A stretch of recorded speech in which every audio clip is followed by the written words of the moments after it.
The NBA today is so easy and weak. Here it is, right here. Oh, yeah, they get mixed up together. That's what you want. What is LeBron looking for? What the heck is Rudy Gobert wearing? He can't wear pajamas to the game. It's not all the players, for sure, but it seems like there are more and more spoiled brat superstars. These guys run away from hard games. They would rather team up with friends and care more about how they look than how they play.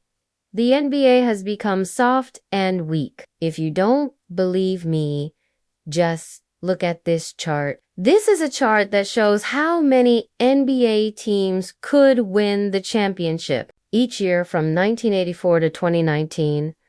You can see the NBA had pretty fair competition during the 1980s, the 90s, and even the early 2000s. Then things started to change. The number of teams that could win dropped year by year. Suddenly, there were just a few teams fighting for the title, and even those teams weren't really trying that hard. Here's what the 2001-7-2018 season looked like before it started. Your chances of winning an NBA championship. Sorry to everyone who isn't the Golden State Warriors or Cleveland Cavaliers. Now I know what you're thinking.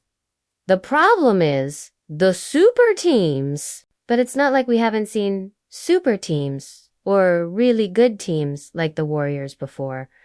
For comparison, this is what the chances looked like in 1995 and 1996. This was against Michael Jordan in his prime and the greatest team ever, those 1996 Bulls. So what happened? Why is it that players with better athletic skills, better training, and more money are making a less competitive league? How did the NBA become soft? You can blame the NBA getting soft on three main reasons. First are the rule makers and big companies wanting more money. In the 1980s and 90s, fighting was part of the game. Defenders were taught to never ever let offensive players come into the lane without getting hurt. If in the time of hand checking, you hand checked, I do get by you and I'll come here. What's happening? Bill Laimbeer regularly knocked down players who dared to come under the basket. There were no serious punishments for what he did. So tough teams like the bad boy Pistons really benefited from this style of basketball. But the league saw fighting as bad for business, so they began fining players, especially those violent enforcers. In 1990, Pacers' Chuck Person was fined $4,000 for starting a fight with Bernard King. In 1993, players coming off the bench to join a fight were charged 5 times more than the year before. Then in 2001, Rudy Gobert, Miles Turner, and 2 other players were fined $110,000 for this. Not good, Gobert. You could just feel it coming to you. This still wasn't enough. So they took even bigger steps to make the league softer by changing the rules. In 2001, the NBA started the defensive 3-second violation. Big men could no longer clog up the lane, let alone hit a player who crossed their path. The NBA completely banned hand checking in 2004. This turned wing defenders into expensive traffic cones. Then in 2010, the NBA started focusing more on technical and flagrant fouls. This meant players couldn't even argue with referees without being fined. Fines, rules, and suspensions had a huge effect on the game. Small, light, quick players like Steph Curry were now in a position where they could do really well. They didn't have to worry about too much rough play from defenders. The game became more fun to watch. League-wide scoring jumped up to 112 points in 2021, and the NBA's popularity went way up. But all these good things came at the cost of physical play. The next piece of the squishy pie comes from how much more popular the NBA became back in 1984. The NBA made $165 million and players made an average of $290,000. Last year, the NBA reportedly made $10 billion in money and players made an average of $8.5 million. And that's just on the court. All this money and fame gives players power. They are no longer toys in the hands of billionaires. They have a say at the table.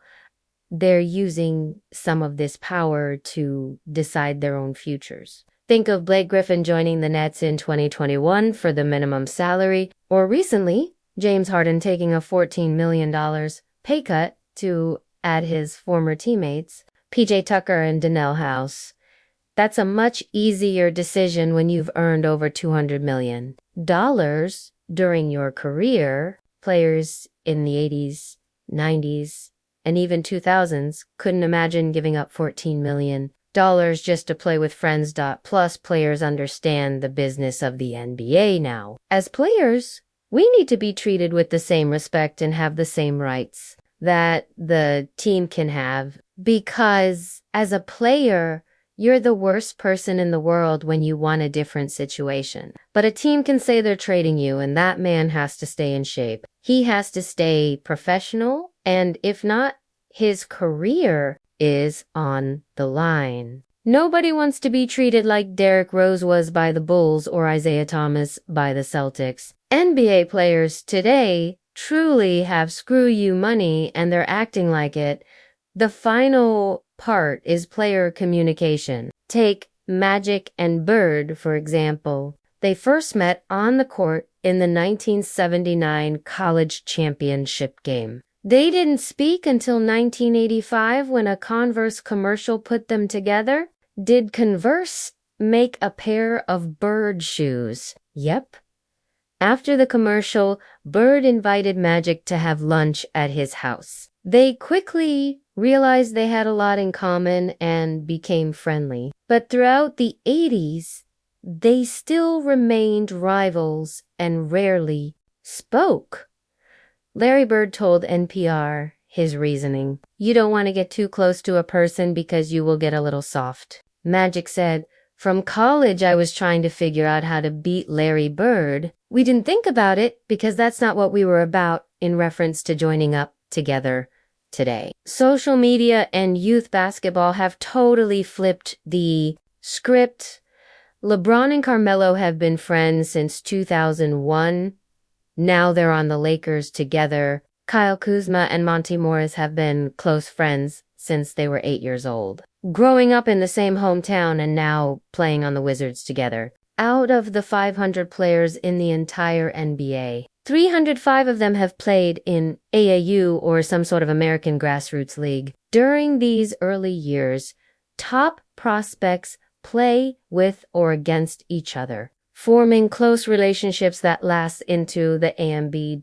By the time they reach free agency for the first time, it's possible that these players have been friends for half their lives. And understandably, players want to be teammates with their buddies. The most obvious example of this is the formation of the Heat Big Three in 2010. More recently, James Harden asked that the Rockets trade for his good friend Russell Westbrook, and Kyrie Irving joined up with Kevin Durant in Brooklyn. Today, players are very open about asking others to play with them. Here's LeBron in 2018. I've always recruited, I don't know. Is this something new? I've been trying to get guys to come play with me since like 2007. I've got rejected a lot, but I've also have not got rejected. A few months later, LeBron convinced Anthony Davis to join the Lakers, and that team won a championship the next season. This sort of communication and friendship just wasn't possible in the age of house phones and phone books. He's a con man. Laughs. But it's not all bad news. The NBA graph I showed you at the start of this video was a bit misleading because it ended in 2019 in the last 4 seasons. We've seen the NBA bounce back quite a bit. They started fining players for flopping in 2019. The league made anti-full hunting rules in 2021. And superstars like Giannis and Damian Lillard have shown that they aren't running from the hard work. Even Kevin Durant has decided to stay with the Nets for now. It looks like the NBA is moving in the right direction. The more I researched this topic, the more I found out that it was the league and technology that made the NBA soft, not the players. In 1968, Wilt refused to play for the Sixers and demanded a trade to LA because he was fed up with his contract and Philadelphia's treatment of him. Back in 1986, MJ was playing golf with his friend Danny Ainge in the middle of their playoff series. The Bulls later tried to get him on the team when his contract ended in 1996. Charles Barkley joined the Houston Rockets to chase the title and convinced Scottie Pippen to join in 1999 to create a super team. Sure, there's definitely a few guys that we love to hate because they left when things got tough, but you can't tell me that the league is soft just because of the players. Don't you think Nikola Jokic or Isaiah Stewart would fight guys if they were allowed? People always have and always will complain about the younger generation. We give all these kids everything. They don't appreciate anything. They want everything. Someday, people will look back on the NBA today and say, man, those guys had it tough. Okay, maybe not in Philadelphia. Ben Simmons, you bum piece of crap. If you enjoyed these longer videos, hit the subscribe button and click the notification bell. I have a ton of awesome content coming out, and I always make my videos for the Henry Hoops audience. So if you don't want to miss out, hit the subscribe button. Peace.